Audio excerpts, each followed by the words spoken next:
नमस्कार साथियों, स्वागत है आपका आपके अपने YouTube चैनल सुदर्शन में। और सुदर्शन में अपन जानकारी साझा कर रहे हैं अपने अखंड भारत की संस्कृति, सभ्यता, विरासत, अपने उच्च आदर्श और अपने संस्कारों की। साथियों, आदि अनादि काल से ये बात प्रचलन में है, ये कथा प्रचलन में है कि व्यक्ति को जहाँ से भी ज्ञान मिले ले लेना चाहिए। संत कबीर जी ने भी कहा है कि जात ना पूछिए साधु की, पूछ लीजिए ज्ञान, और भाव कीजिए तलवार का, पड़ी रहने दो बयान। कहने का तात्पर्य है कि हमें जहाँ से भी ज्ञान मिले ग्रहण कर लेना चाहिए। इसके अंदर हमें बिल्कुल भी कोताही नहीं बरतनी चाहिए, चाहे ज्ञान देने वाला चाहे तो वो उच्च जाति का हो, निम्न जाति का हो, उच्च कोटि का हो, किस वर्ग का हो, हमें इस चीज़ का कभी भी ध्यान नहीं रखना चाहिए। हमें तो सिर्फ ज्ञान अर्जन करना है। साथियों, एक बहुत ही पुरानी कथा प्रचलित है। एक राजा थे, एक सिंह प्रदेश के राजा थे। उनको राज करते समय काफ़ी दिन हो गए। वो वृद्धावस्था की ओर अग्रसर थे। उनके बाल सफ़ेद हो गए थे, चेहरे पे झुर्रियाँ आ गई थी, हाथ जो थे तलवार पकड़ने में कांप रहे थे। एक दिन उन राजा ने अपने दरबार के अंदर एक उत्सव रखा और अपने मित्र देश के सभी राजाओं को सादर आमंत्रित किया। वह अपने गुरुदेव जो उनके आचार्य थे, जो गुरु श्रेष्ठ थे, राजगुरु थे, उनको भी आमंत्रित किया।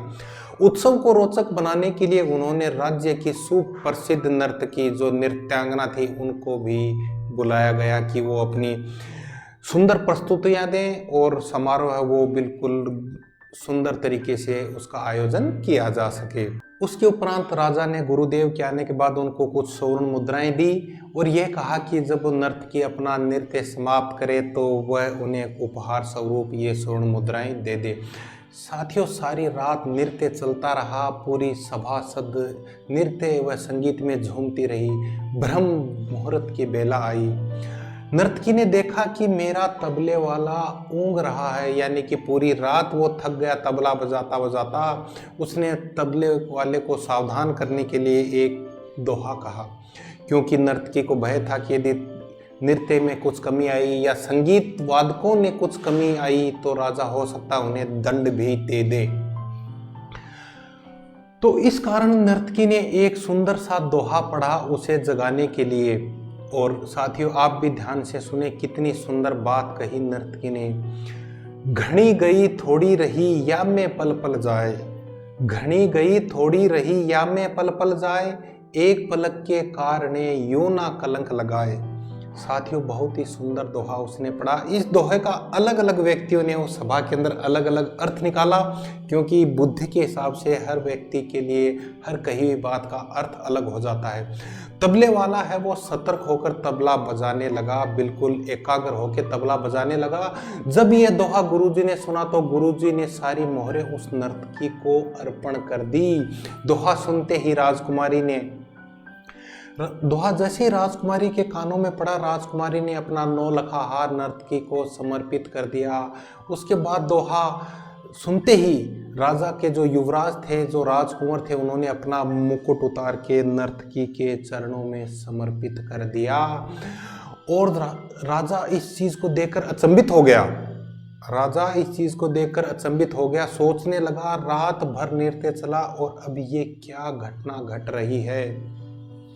अचानक नर्तकी के एक दोहे से सब अपनी मूल्यवान वस्तुएं क्यों उसको अर्पण कर रहे हैं, अर्थात ऐसा क्या कह दिया नर्तकी ने।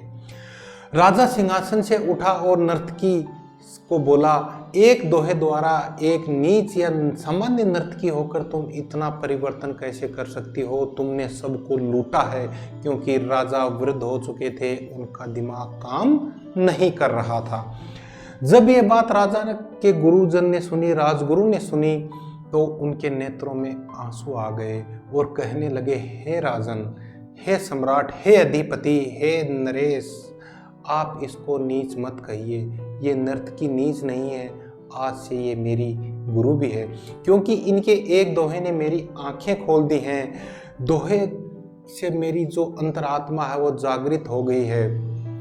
मैंने ताउम्र जंगलों के अंदर, पहाड़ों के अंदर, बियाबान में अपनी तपस्या की और मैं भक्ति में लीन रहा, और आज एक नर्तकी का मुजरा देखने के लिए आया हूँ और अपनी साधना को क्षणिक पलों के लिए नष्ट कर रहा हूँ। राजा से उन्होंने विनती की, राजन मुझे आज्ञा दीजिए। इतना कहकर गुरुजी ने अपना कमंडल उठाया और जंगल की तरफ चल पड़े। उसके बाद राजा ने अपनी लड़की से पूछा कि आपने अपना 9 लखा हार क्यों दे दिया। राजा की लड़की ने कहा कि पिताजी मैं जवान हो गई, युवा अवस्था में हो गई, अपने पूर्ण यौवन में हूँ। आप आंखें बंद किए बैठे रहे, आपने मेरा विवाह की चिंता नहीं की।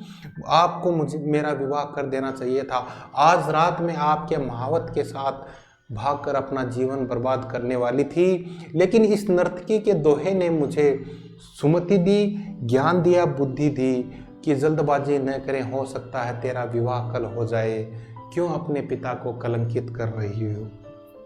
उसके बाद साथियों युवराज ने राजा से कहा, हे पिताश्री आप वृद्ध हो चले, फिर भी आप मुझे राज नहीं दे रहे थे, मुझे सिंहासन नहीं सौंप रहे थे, इस राज्य की बागडोर नहीं सौंप रहे थे।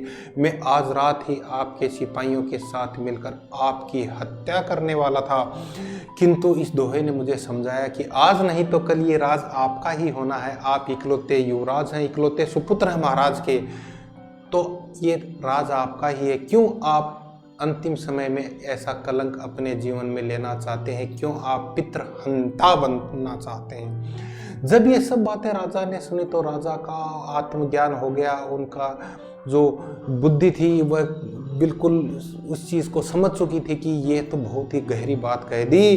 राजा के मन में वैराग्य का भाव उत्पन्न हो गया और राजा ने तुरंत फैसला लिया, क्यों नहीं मैं युवराज का आज ही अभी इसी क्षण राज तिलक कर दूं।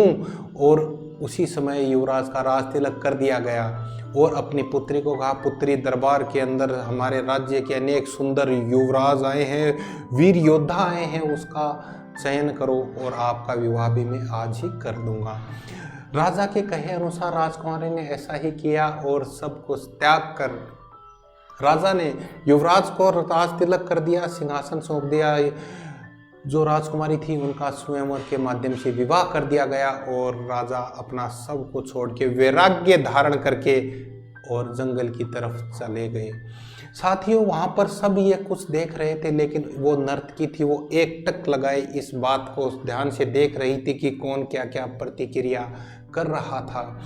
मेरे एक दोहे को सुनकर इतने लोग सुधर गए, लेकिन मैं कब सुधरूंगी, मैं अभी भी नहीं सुधरी हूँ। उसी समय नर्तकी में भी वैराग्य का भाव उत्पन्न हो गया। उसने उसी समय निर्णय लिया कि आज के बाद ये नाच गाना नहीं करूँगी।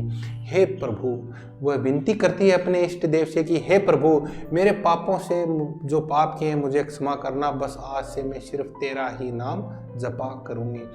तो साथियों आज हमने इस कथा के माध्यम से सीखा कि किसी का कहा हुआ वाक्य हमारे जीवन में बहुत परिवर्तन ला सकता है।